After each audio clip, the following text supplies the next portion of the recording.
How to install your Blazer CWL514 flood work light onto a pickup truck.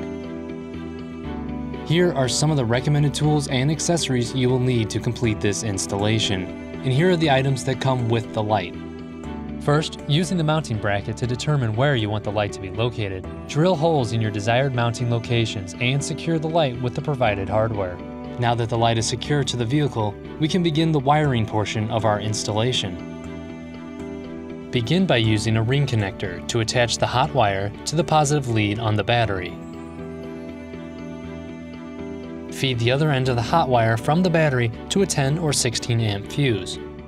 From the fuse, run the wire to the dashboard by drilling through the firewall in a logical location that will not interfere with engine operation. Protect the wire with a rubber grommet. Insert a switch into the dashboard and attach it to the hot wire from the battery. Next, run the hot wire from the switch back to the light, using a route that will not interfere with vehicle operation. Secure this hot wire to the corresponding hot wire in the light's pigtail, using a heat shrink butt connector. In the same fashion, use another heat shrink butt connector to attach a neutral wire to the corresponding neutral wire in the light's pigtail. See the printed instructions for more information. Run the neutral wire and secure it to a good ground location, somewhere on the truck that will not interfere with vehicle operation.